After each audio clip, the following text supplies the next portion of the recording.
Read with me. Let's go! It's story time with Miss Cece.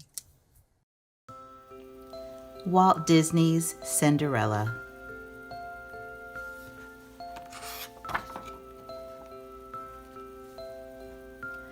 Once upon a time, there was a beautiful girl named Cinderella. She was so kind that even the mice and the birds were her friends. Each morning, the birds woke her from her sweet dreams with their song. Cinderella lived with her cruel stepmother and her two stepsisters, Anastasia and Drizella. They treated her like a servant. Cinderella had to do all the cooking and sewing and washing and scrubbing. Her stepsisters never did any work.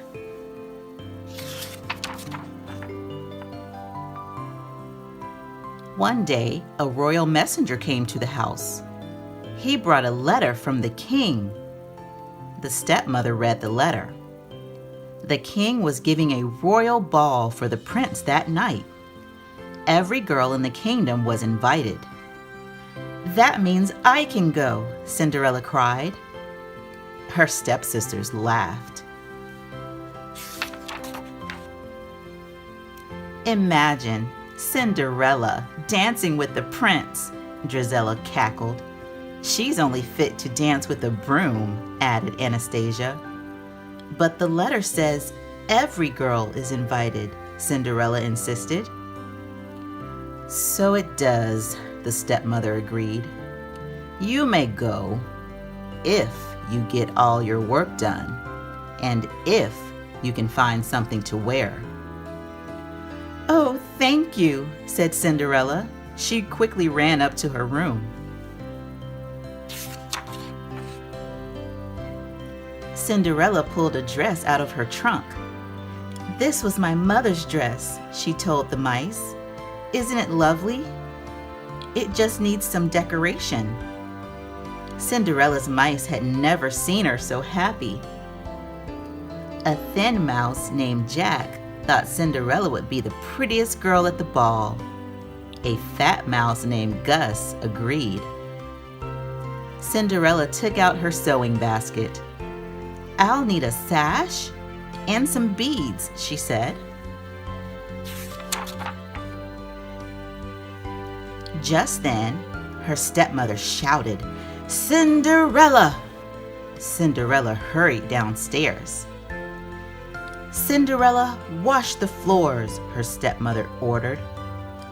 "But I washed them yesterday," Cinderella said. "Well, wash them again," snapped the cruel woman. "And dust the drapes, and clean the windows, and finish the sewing." The mice felt sorry for Cinderella. "Cinderella do this, Cinderella do that," Jack said. "Cinderella will never have time to fix her dress. Then her stepmother won't have to let her go to the ball." "Poor Cinderella," Gus agreed.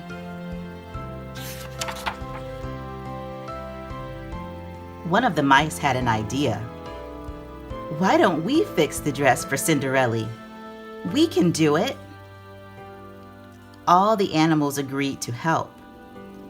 Gus and Jack sneaked into the stepsisters' room. Drizella and Anastasia were getting ready for the ball. "This sash is old," Anastasia said. "These beads are horrible," Drizella said. They threw their things away.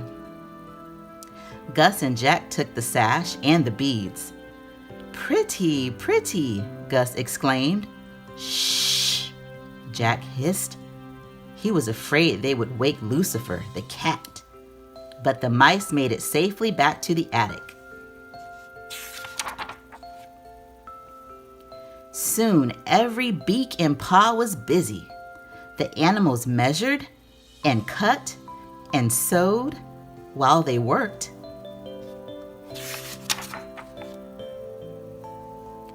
Cinderella helped her stepsisters with their gowns. Soon it was time to leave for the ball. "Why, Cinderella," her stepmother sneered, "you're not ready. What a shame." Cinderella slowly climbed the stairs to her room. "Oh, well, what's a royal ball?" she said. "It would probably be dull and boring and," Cinderella sighed, "completely wonderful." But her dress wasn't finished. She couldn't go. Cinderella opened the door to her room. "Surprise!" shouted the mice and birds. Cinderella thought she was dreaming. Her dress was beautiful. "Oh, thank you," Cinderella told her little friends. She put on the gown and hurried downstairs. "Isn't my dress lovely? May I go to the ball?" Cinderella asked. Anastasia and Gisela gasped. "Mother, she can't."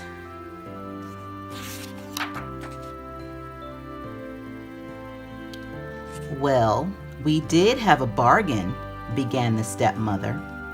At that moment, the sisters recognized the things they'd thrown away. "My sash!" Anastasia wailed. "My beads!" Gisela shrieked. The sisters tore at Cinderella's gown. They took back the sash and the beads. Cinderella was left in rags. Then Gisela and Anastasia went to the ball with their mother. Cinderella ran into the garden. She tried to remember her sweet dreams, but she didn't think they would ever come true. Her animal friends had never seen her so sad.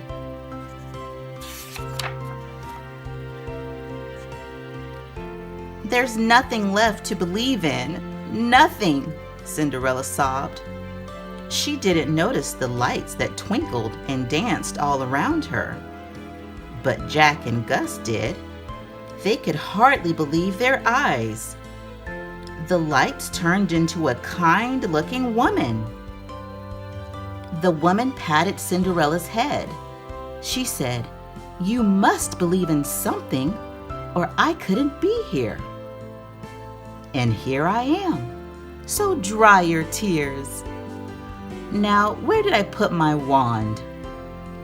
The woman was Cinderella's fairy godmother. Everything she needed to help Cinderella was right in the garden.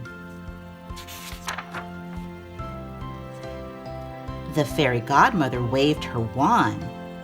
Bibbidi-bobbidi-boo. 4 mice became 4 white horses. Bibbidi-bobbidi-boo. A pumpkin turned into a beautiful coach. A horse became the coachman, and a dog became the footman.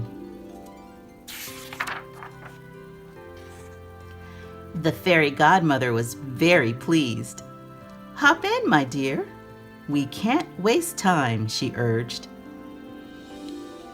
"Don't you think my dress—" Cinderella began. "Oh, good heavens, child! You can't go like that," said the fairy godmother. Bibbidi-bobbidi-boo. Suddenly, Cinderella was wearing the gown of her dreams, and on her feet she wore glass slippers.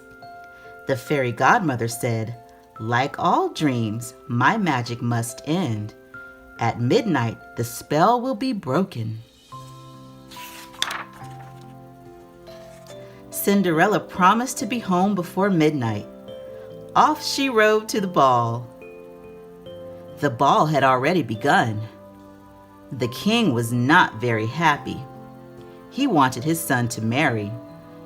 The prince had danced with all the girls at the ball, but he had not fallen in love with any of them. "Love at first sight only happens in fairy tales," the Duke told the king. At that moment, Cinderella made her entrance. The prince stared in wonder. Here was the girl of his dreams. The prince asked Cinderella to dance. Cinderella and the prince danced around the ballroom.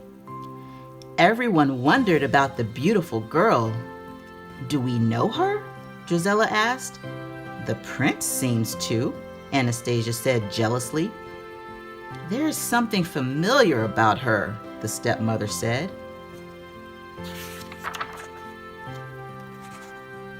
When the dance ended, Cinderella and the prince walked in the garden. They were falling in love. Suddenly, the clock began to strike midnight. "I must go," cried Cinderella. "Wait," called the prince. But Cinderella couldn't wait. As she fled, she lost one of her glass slippers. The prince showed the glass slipper to the duke. "Find the girl whose foot fits this slipper. I will marry her," the prince said.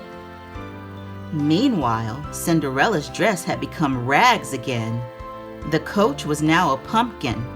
The horses had become mice again, and the coachman and footman had turned back into a horse and a dog. All Cinderella had left was one glass slipper. The Duke searched the entire kingdom for the girl whose foot fit the slipper. Soon, everyone knew that the prince would marry that girl. When Cinderella heard this, she got a dreamy look in her eyes. The stepmother saw the dreamy look. She didn't want Cinderella to marry the prince. So she locked Cinderella in her room. The stepmother put the key in her pocket and left. Gus and Jack saw everything. "We've got to get that key," Jack cried. Gus agreed. The two brave mice managed to get the key from the stepmother's pocket. They struggled to get the big, heavy key up the tall stairs. Jack and Gus had to hurry. The Duke had just arrived. His footman carried the glass slipper. Anastasia tried on the slipper. Her foot was much too big. Drizella tried next. She couldn't even fit her toes into the slipper. "Are there any other ladies in the house?"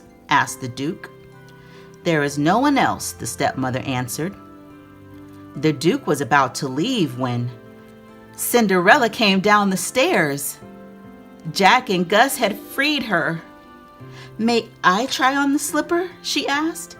But the cruel stepmother tripped the footman. The footman fell, and the slipper broke. Luckily, Cinderella had the other glass slipper. Of course, it fit perfectly. Cinderella and the prince were soon married. It was Cinderella's dream come true. Jack and Gus weren't surprised because they always knew that if you keep on believing, that's just what dreams do.